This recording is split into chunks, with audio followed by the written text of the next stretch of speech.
تو فمن شہد منکم الشہر فلیصم، جس کو رمضان ملے وہ روزہ رکھے۔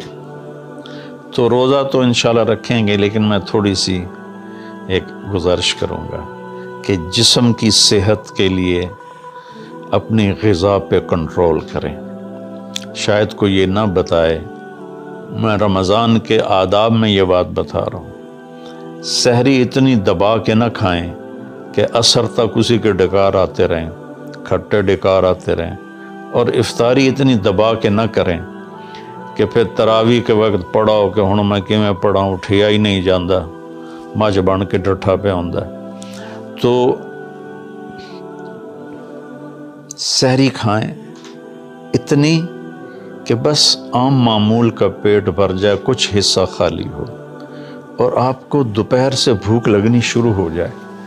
جب آپ کو دوپہر سے بھوک لگنی شروع ہوگی تو آگے 6-7 گھنٹے کا سفر ہے، اس میں پوری مشین خالی چلے گی، تو جتنے گندے مادے اور فاسد مادے جمع ہوتے ہیں وہ سارے جل جاتے ہیں۔ اچھا، رمضان کے دونوں طرف معنی آتے ہیں، وہ میں بتاتا ہوں، ابھی میں جسمانی بتا رہا ہوں۔ اچھا، ایک اور بھی بڑا خوبصورت رمضان کا معنی ہے۔ اللہ کے نبی نے فرمایا کہ یہ نہ کہا کرو رمضان آ گیا اور رمضان چلا گیا، کہو رمضان کا مہینہ آ گیا، رمضان کا مہینہ چلا گیا، چونکہ رمضان اللہ کا نام ہے، رمضان اللہ کا نام ہے۔ اللہ اس میں اپنے بندوں کے گناہوں کو جلا دیتا ہے، تو اس لیے یہ تفسیر رازی کی روایت بیان کر رہا ہوں، اس کی صحت اور ضعف کے بارے میں مجھے نہیں پتا۔ تو رمضان کہتے ہیں جلا دینا، جلا دینا یا جل جانا۔ تو جب آپ کا فاقہ 12 بجے سے شروع ہو جائے گا، 6-6:30 بجے تک چلے گا، تو آپ کے جسم کا ایک ایک خلیہ گرم ہو جائے گا اور اس میں سے بھاپ نکلے گی، اور آپ کے جسم کی گندگی پورے سال کی جو جمع ہے وہ جلنا شروع ہوگی۔ پھر آپ افطاری جب کریں تو سنبھل کے کریں، ٹھنڈا برف سے بھرا ہوا پانی اور روح افزا اور جام شیریں اور دودھ سوڈا، اور اس میں برف کے اتنے بڑے بڑے ڈلے ڈال کے جب آپ پیتے ہیں تو سارے دن کے روزے کا جسمانی فائدہ فوت ہو جاتا ہے، ختم ہو جاتا ہے۔ سنبھل کے پانی پئیں اور روم ٹمپریچر کا پانی پئیں۔ اس وقت معدہ گرم ہوتا ہے، اس میں ٹھنڈی بلا ڈالنا، اور پھر آپ اس پر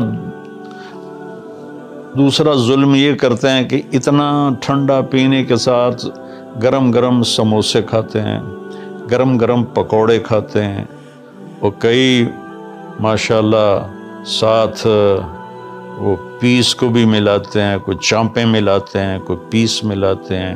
یہ افطاری ہوتی ہے اور پھر کھانا اس کے بعد ہوتا ہے۔ تو سادہ پانی سے روزہ افطار کریں، اور مغرب کی نماز کے بعد ہلکا پھلکا کھانا لیں، اور پھر تراویح کا انتظار کریں، تراویح پڑھیں، اور اس کے بعد جس کا ذوق ہے ٹھنڈا پانی پینے کا وہ ٹھنڈا پی لے، گرم کا ذوق ہے گرم پی لے، لیکن برائے مہربانی کئی چیزوں کا، اب میں ایک آپ کو مثال دیتا ہوں۔ یہ ہماری گاڑیاں ہیں معمولی سی، تو ہم اس میں دیکھتے ہیں کہ اچھا پیٹرول کہاں ملتا ہے۔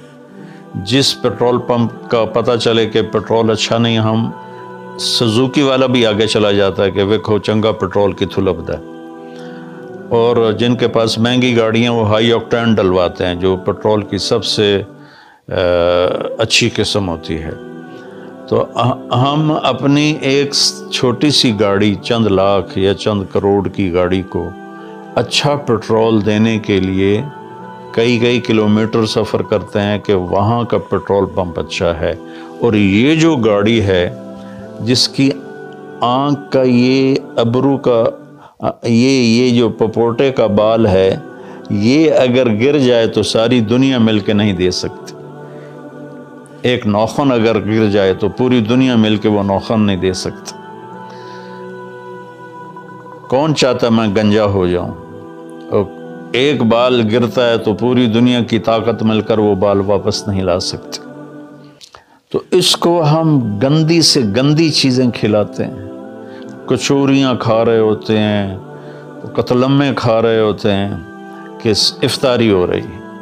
تو اللہ کے واسطے ٹویوٹا گاڑی میں صاف پیٹرول ڈلواتے ہو اور اس خوبصورت گاڑی میں گند بھر دیتے ہو، سموسے اور پکوڑے اور دودھ سوڈا اور جام شیریں اور روح افزا اور 7 اپ اور ٹھنڈے پانی، سکنجبین، اور اس کے اوپر پھر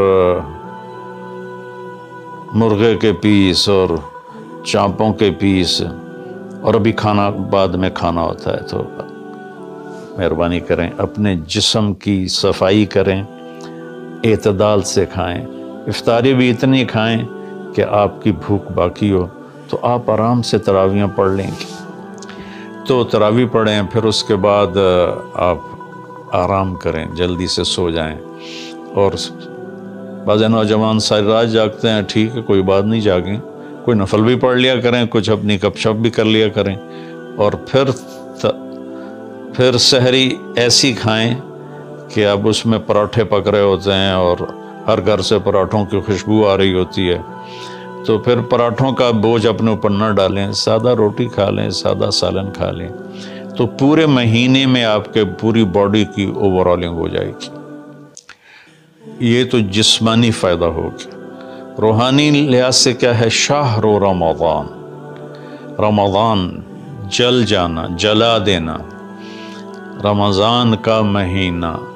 اس لیے اللہ کے نبی نے کہا، یہ کہا کرو ماہ رمضان آیا اور ماہ رمضان گیا، کیونکہ اللہ آنے جانے سے پاک ہے، تو اللہ کا نام رمضان ہے۔ یہ امام راضی کی روایت ہے۔ تو یہ نہ بھی ہو تو رمضان میں جلنے کا مطلب کیوں ہے؟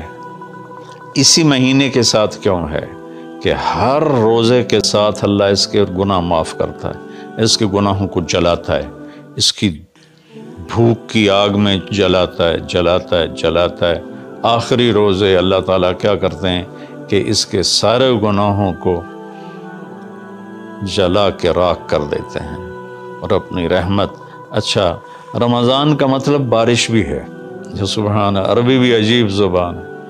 رمضان کا مطلب بارش بھی ہے، رمضان کا مطلب اگر رمضا مصدر ہو، رمضا، تو یہ بارش کا مطلب ہے، رمضا ہو تو یہ جلانے کا مطلب ہے۔ سبحان اللہ، کہ رمضان ایسا مہینہ ہے کہ اس میں ایسی رحمت کی بارش ہوتی ہے، سارے گناہ دھل جاتے ہیں۔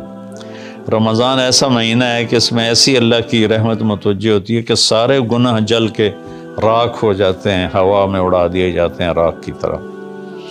تو یہ تب ہوگا جب ہمارا پورا جسم روزہ رکھے، ہماری آنکھیں روزہ رکھیں، ہمارے کان روزہ رکھیں، ہماری زبان روزہ رکھے، ہمارے ہاتھ روزہ رکھیں، ہمارے پاؤں، ہمارا دل، دماغ روزہ رکھے، تو پھر یہ روزہ، یہ رمضان بنے گا اور ہمارے گناہوں کو جلا دے گا یا دھو دے گا۔